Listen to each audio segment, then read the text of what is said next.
We have a small emergency, guys. Christine's iron has stopped working. Plugs in, the red light comes on, doesn't get hot. Let's see if we can fix it. Christine's jobs always jump the queue. Let's have a look. Now this iron's been around a while. I think it's one of Christine's favourites. She probably has a few. Looks like it's burnt something on, I think that was some sticky stuff on some fabric she was ironing the other day. I'm not sure if that's had any impact on it. I think she's quite happy for an excuse to buy a new one, but let's see if we can sort it out anyway. Now, when it was plugged in, there was a light coming on, so we know our cord's okay. We've got power to the iron. It seems very loose here, but then if that connection was broken, we wouldn't have a light. Let's plug it in now. In fact, I'll plug it in through my appliance tester and just see what happens. Okay, that's powered on now, and yes, we do have a red light there. We'll just check that it's properly earthed. So it passes. It's safe as far as an earth goes. There's certainly no heat in the element. It's stone cold. All right, let's turn it off. We'll get into this part and check out the wiring. Okay, just a couple of standard Phillips head screws there.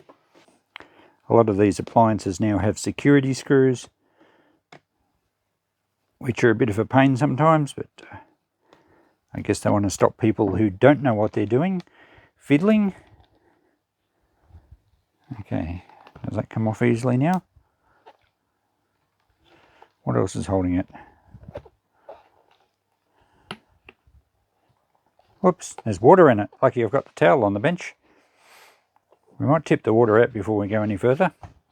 Okay, well, I've got all the water out. Now, we've got these two screws out at the end here, but manufacturers seem to go out of their road to make things very difficult to get into. I can't see any other screws. Sometimes the handle section comes off. Sometimes they hide a screw under the control. Let's see if that lifts off. Not easily. So I'm wondering, I don't want to gouge the case too much, but there might be a little clip somewhere. Yeah, that looks like it might move. Oh, it might be from underneath. Let's see if this can... There we go. It's easy when you know how. Alright, our wiring doesn't look burnt or anything, that's good. Where was the red light up the top? So our light was coming on, so there's power getting from the connector block back up to the light. Alright, we might actually take the base off if we can, and then we can always test if there's power actually at the element. I don't think I've ever seen an iron where an element's burnt out, but maybe they're made fairly cheap these days and they do that. Alright, so that's got that end of the base free. There's got to be a screw up the front somewhere, probably under this cover, if it comes off. Don't know how to get into that. That whole handle piece should come off somehow. There'll be some sort of screw at the front, doesn't come in from underneath. So after a bit of poking and prodding around, I've found that if you remove these press buttons that does the spray, there's a screw underneath. I wonder if there's one the other side. I can see one that side. So I'll take that out. And I think there's one the other side as well. So I'll have to get that button out too. They're not easy to get out actually. I'm sure the designers of these things challenge each other to make them more and more tricky to open up. Whoa, there we go. Yep, there's a screw that side as well. Okay, so now what do we got to do? Will that free anything up? Hopefully the handle maybe.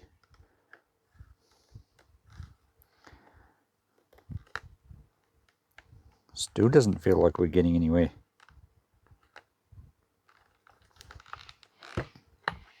There's no screws in there. I've looked in there. Okay, I think this lever's out. It probably just clipped. They're certainly not designed with service in mind, even if you know where the screws are. It's very hard not to gouge the casing trying to get the clips open. Okay, that's one side.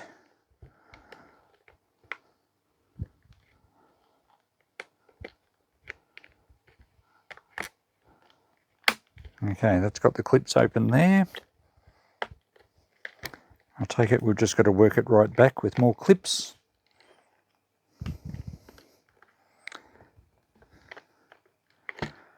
On both sides.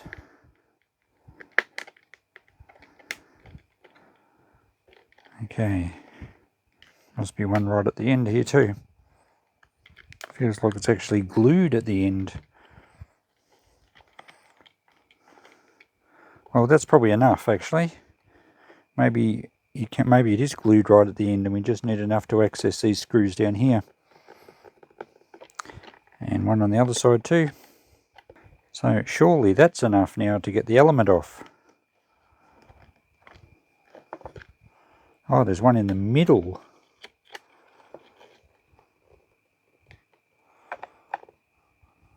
At least the plastic's got a bit of flex in it.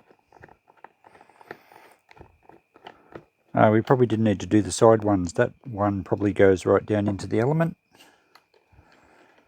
There we go, at last. So we've got 2 screws there and one up the end to take this cover off to get right down to where the element is. So at this stage I've seen nothing burnt. Doesn't appear to have been any arcing.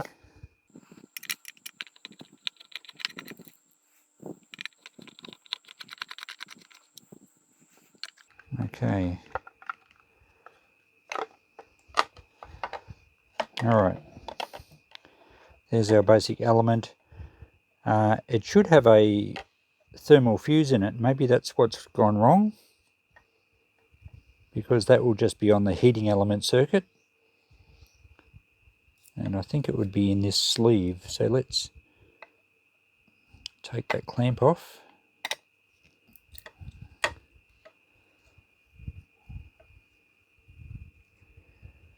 So that's a main power wire through to one side of the element. So I assume in this sleeve there will be a thermal fuse. There it is. So we'll get our meter and just test that, because if that's blown, that would explain why our element's not working. Okay, we'll go to continuity check.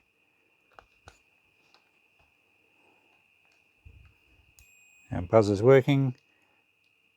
Okay, we have nothing. Oh no, I touched the other probe. Okay. Thermal fuse is no good. Why it blew? I have no idea. Maybe Christine was just working it too hard. So what are we going to do here? It's just crimped on.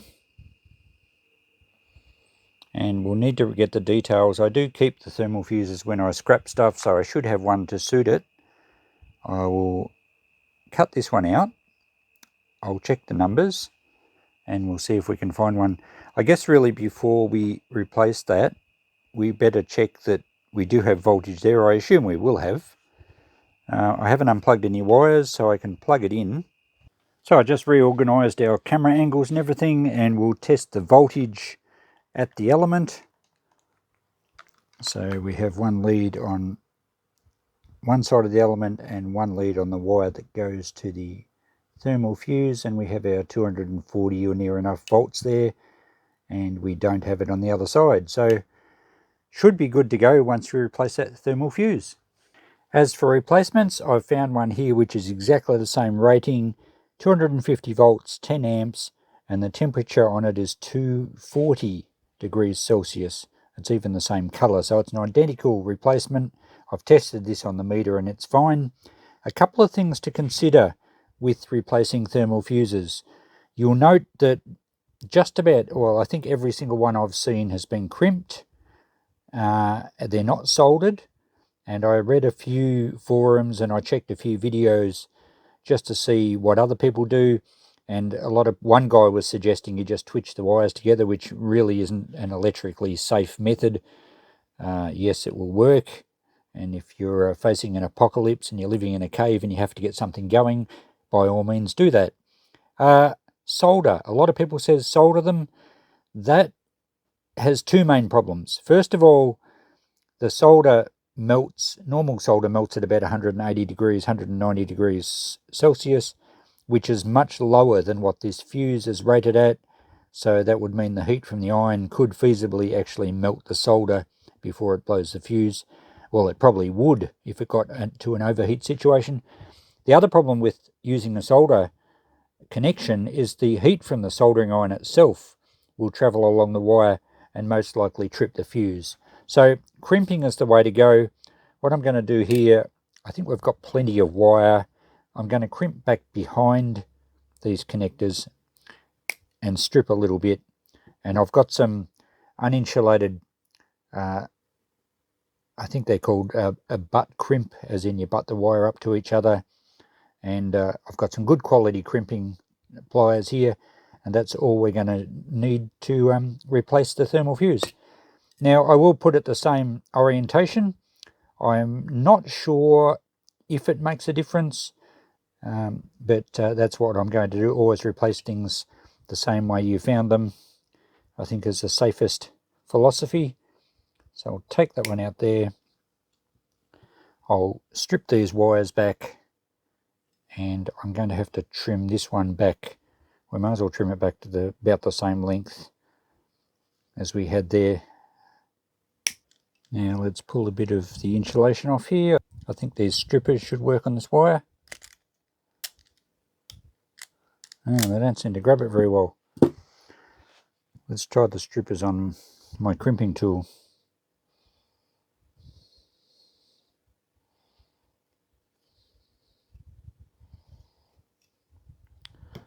That's much easier.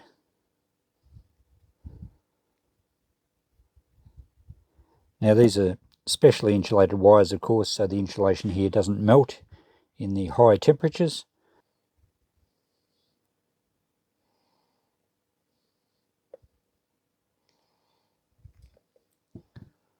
Oh, they work very well. There's a new set of crimping tools I just bought. It's Nipex, very good quality. They work very well indeed. If I can find some of them on Amazon, I'll put a link and put them in my store. Okay, we'll crimp that end.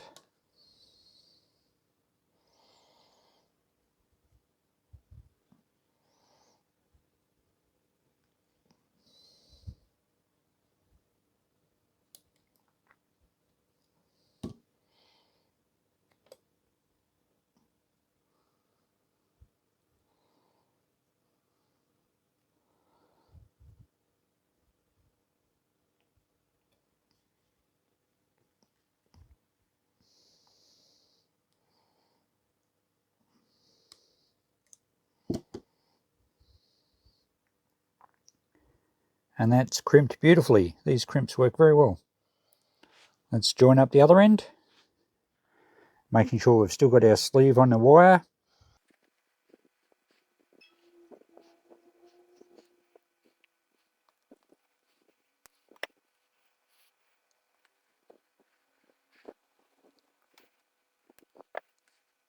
There we go.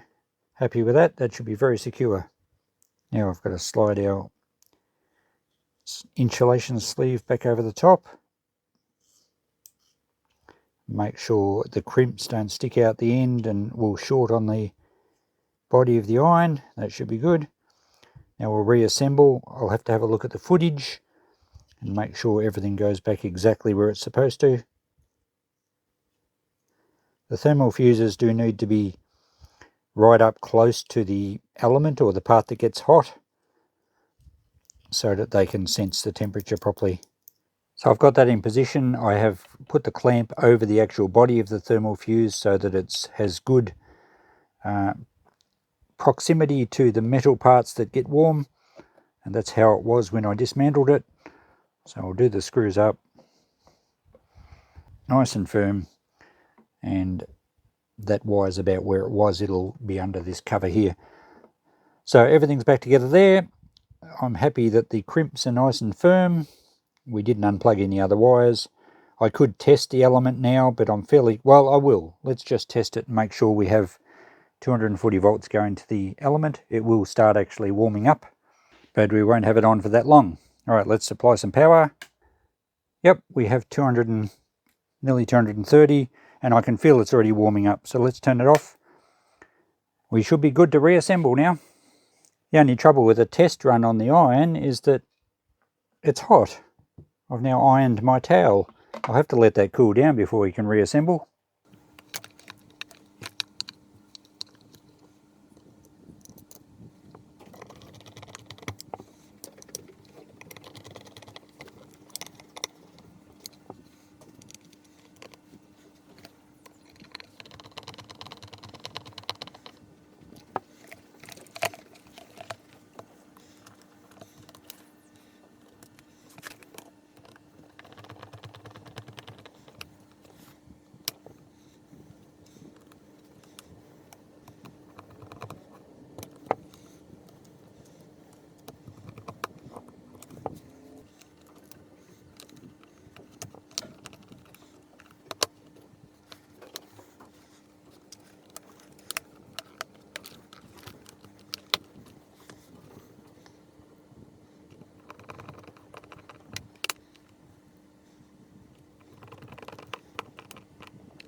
And we're done. Now I can iron my towel properly. It's heating up beautifully. The sprays work and the steam. Fantastic. So a relatively simple fix. These thermal fuses do blow and need replacing quite often. Sometimes it's like a hairdryer or an appliance that has overheated. Anything that has air blowing through it, like heaters, obviously can block up and they get hotter than they should. Important safety feature, you cannot bypass them. They're needed, otherwise you could possibly cause a fire. But I have a little bit of a beef about manufacturers using these and making them so inaccessible to the average person. To 99.9% of the population, this iron was broken, it gets thrown out and they buy a new one. They're not worth taking to a repair person. But the home handyman can replace the thermal fuse and get the thing going again, as long as you use the right rating. Sometimes they blow just from age. Sometimes perhaps it was mounted slightly incorrectly, or the manufacturer used just a little bit too low a temperature rating.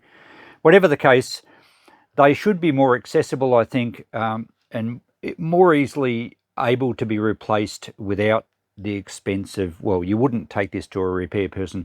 So that's my little beef, but you can fix them yourself. The hardest thing with these irons, as you've seen, is getting into them. Other things like toasters and heaters and hairdryers are a lot easier to get into. And as long as you crimp the thermal fuse and the wiring's all safe, you're good to go. Thanks for watching, guys. I better rush this back to Christine. I'm sure she's got a mountain of ironing to do for her channel. And I'll catch you in the next video. Bye for now.